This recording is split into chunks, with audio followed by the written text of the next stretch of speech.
Hello, welcome to Game Genies. I'm Fred. This is my guest host, Ryan. Ryan? Just call me a guest host? Maybe I did.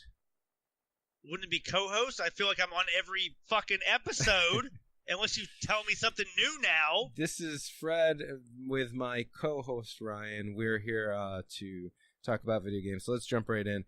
So, what have you been playing lately and why? I've been playing some Stardew Valley on my... Cool. And I've been playing it because it's fucking great, and it's way too addictive, and I spent over 100 hours now. I realized that I could barely even get you to play Mario, but I assure you that it is worth taking a little time away from Stardew Valley. What would you say is keeping you going on Stardew Valley 100 hours in? I would say it is the content, the amount of things you can do, and pretty much the fact that I want to finish everything. And you're constantly building, which is amazing, and building relationships with people in the town. You are cutting out here and there. Shit. Not sure what's up with that. But let's cut. I'm just gonna continue. Go back and listen to it. Just see if I am or not. Okay. Oh wait. All right, I started. Okay. Tucker, stop. Welcome to Game Genies. This is Fred. This is my co-host, and we're here to talk about video games. Yeah, my name's Ryan. I was about to say it. You fucking cut me off. Yeah. Anyway, let's jump right in. What have you been playing lately? It is 2018. It is the end of February.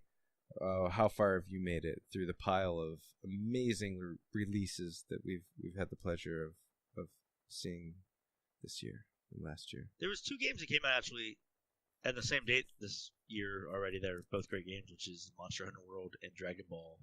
That's very true. Okay. I remember actually you were only planning to buy Monster Hunter World, and I told you about the beta for DBZ, and you bought it. Yeah, because they hooked me with that. It's fucking amazing. I love that game, and I wanted an old school throwback to Marvel vs. Capcom 2 days, yes. Which this game I think is amazing. I agree. I want to train on it, and then horribly lose at PAX South 2019. No, 18. 19. No, yeah, it'd be 19. You want to train, and then you want to go lose at PAX. Well, I don't want to fucking lose, but it's going to happen. Yeah, it is going to happen. That's true. And didn't you just lose in a Tekken tournament recently? At PAX? Yeah. Thank you for reminding me. You're welcome. Thank you for reminding me. Yeah, no, you're a great person. You're a great You're friend. Welcome. Hmm?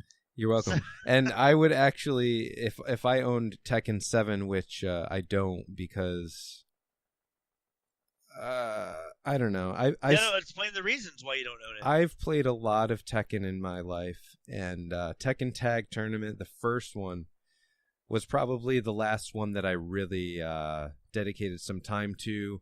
And when Tekken 4 came out, I was actually really, really excited for it. I was a little bit disappointed. It didn't quite grab me the same way that Tag did, and then Tekken 5 really disappointed me, and I just kind of... It wasn't that bad. Yeah, I don't know if I'd say it was that bad, but it was just too late for me. They're all pretty similar. They're not that fucking different. No, but that's just the point. So when they do change something, and in those games, they started changing quite a bit after Tekken Tag. I mean, you went from no walls at all to walls, and a lot of the mechanics changed. I mean, in Tekken Tag Tournament, every character had a low parry, which is you press down and forward, and you parry any low attack as long as it wasn't a special attack. Actually, it might have even been able to be a special attack. Anyway, and I think in Tekken 4 they went back to the old way, which was I think just Nina and King and a few others. The new Tekken game's good. That's the end of this. Okay, the new Tekken game's good. And I actually did play it with a mutual friend of ours. Dennis and I played, and don't be dropping fucking names like you know people. No, it was good, but don't be dropping names like you know motherfuckers. The last real good fighting game that I really got into was Street Fighter 4, and I have Street Fighter 5, but again they changed a lot, and I actually have Street Fighter 5, and I have barely played it. Yeah, I don't know if I was ready for those changes. I could barely pick up some of my old favorites, my favorite characters. Yeah, I'm kind of with you. Okay. I mean, they kind of did what they did with Street Fighter 3. Okay, can we back to the fucking question at hand? I've been playing the most Stardew Valley on Switch. Still over 100 hours. 100 hours in, still playing Stardew Valley. Okay, that surprises me a little bit because, not to say that it's not a good game. I personally love the game, but 100 hours in, there's still storyline. There's still things to do, or are you just my third year? I feel like every year there's a new storyline. Right, but I mean, someday that's going to run out. I'm sure there's going to be I don't know how many storylines this guy planned out, but and then there's always storylines of every single character in the game. As long as you build up relationships with them, you can, which you do by doing missions or just helping them out or giving them presents of the shit they like. It actually queues a different storyline for each character in that game. I see. So he added quite a bit in there to keep people involved, and that's good. And that's actually something about another game that you mentioned. There's Monster Hunter World, where I guess after the credits roll, there's still plenty to do. They keep you coming back, new monsters, new armor, new weapons, new pecs, like the chest muscle. Yeah, and buttocks. I'm not sure if that's true. They give you ass implants if you want them. Don't buy the game with that as the selling point, because if you buy it and you don't find that, I don't want you to try to sue us for false. Well, no, I would never be. I don't make the game. I didn't make the awesome pecs and ass. Well, someone might go to the store and they say, "Hey, I'm going to buy this game." They spend $60. They bring it home. 80 hours later, they're like, "I didn't get the ass or pecs." Ryan, upgrade, you mean? Because you're going to get obviously some sort of ass and or pecs. Yeah.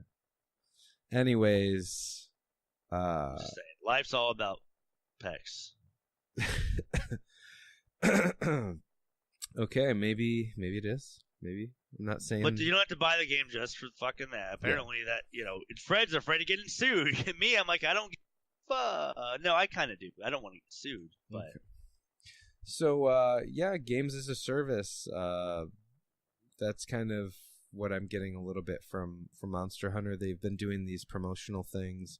I know you saw the Mega Man one. There was the Horizon, which we missed, by the way. We couldn't. Yeah, I know we fucking missed it. When's the Mega Man one?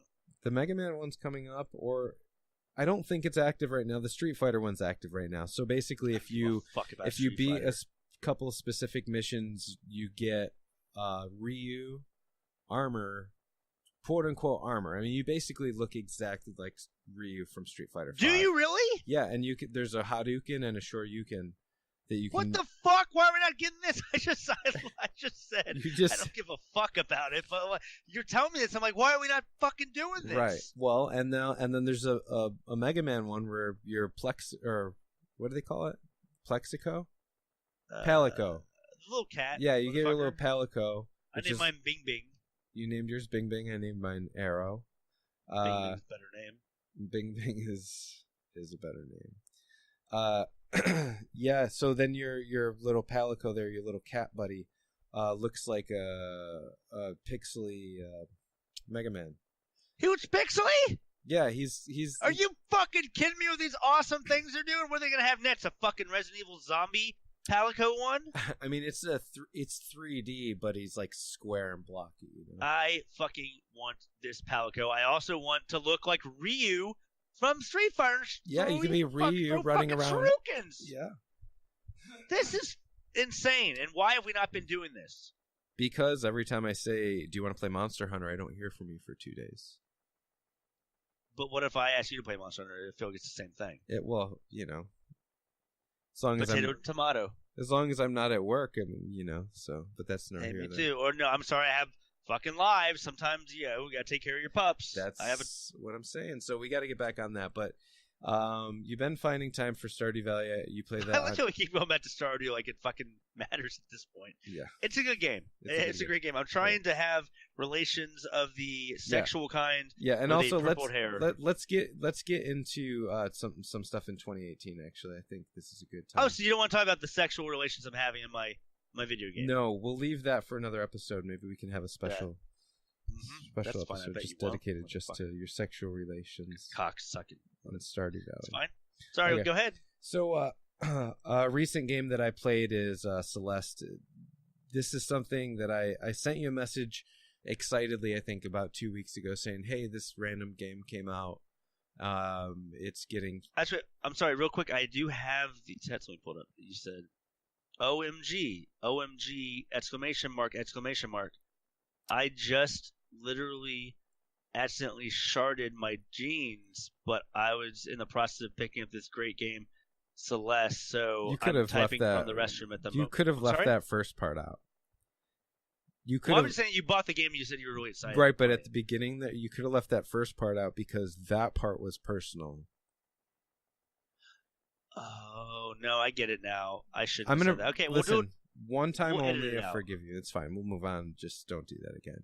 I'll make sure to edit it out. So Celeste came out kind of out of nowhere.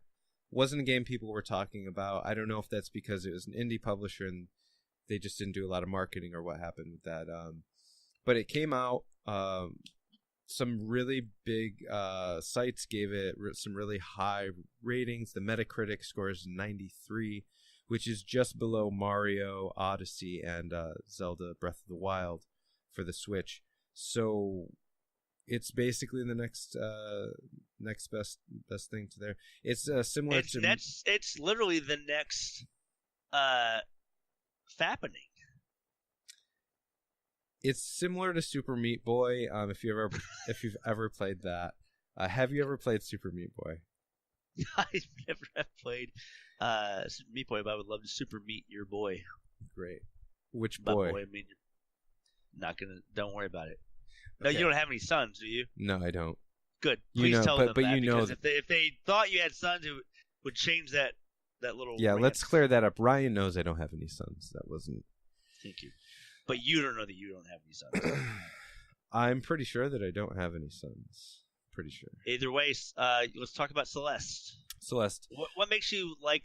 What's great about the gameplay? What compares it for you to Super Meat Boy? If you're anything like me, and maybe you are, we're around the same age. We were both born in 85, 86, and that basically means I was born when Mario was born. So as soon as I could hold vis-a-vis, you're Mario. I am Mario. As soon as I was holding things and pressing any buttons that were available to me, I was playing Mario. So I have to assume I've probably put thousands of hours into that game. And it was nice when Mario Maker came out this past, well, man, that was like 3 or 4 years by now. But yeah, I remember you talking about it, though. You liked that game a lot. I loved it because I'm good at it. I'm good at Mario. I can just control him well, if that makes any sense. So Celeste comes out like some of these other games, and it has a lot of promise. It's a platformer, and they challenge you in fun ways. And the main draw is it has really good control and really smart design, and it just makes you have fun playing it. It's like the funnest... Okay, so I goof around a lot, but I do. This is a serious question. You have an Italian background, right? I do. Do you think the fact that, and I'm being serious with this question. I'm trying to make a joke, but do you think that like his Italian background, you're kind of like, oh, that's fucking cool. There's like an awesome Italian superhero that was like from the get-go in video games. I don't know. I mean, yeah. I mean, I guess when I was younger, it was more of a thing where it was like, I'm Italian, but like, I mean, I don't really relate. I'm literally with that looking at so your much. name right now on our Discord channel. It's fucking Freddy Spaghetti. So yeah, I love spaghetti. But I don't know why I even asked that. That has probably nothing to do with your love for Mario, but it's cool. Fucking badass. I just imagine Mario should own his own pizza shop, not be a fucking plumber. Yeah, I mean, but he's good at a lot of things. He's been creating a stereotype. He's been a doctor. He's been a safariist. He's been technically a janitor, trash man. Well, yeah, he cleans up the community. He's done via getting rid of waste. He's done quite a bit. He's been a pro tennis player, a racer, car driver, all sorts of things. Shit, this motherfucker has it all. But anyway, yeah, I get jealous of the Italians. They get it all. Yeah, yeah. So, you guys are badass. I don't know if I'd say you guys. Maybe Mario. You guys? Oh, I see. I thought you were being like how you should say it as a Northeastern Italian. No. Anyway, what are some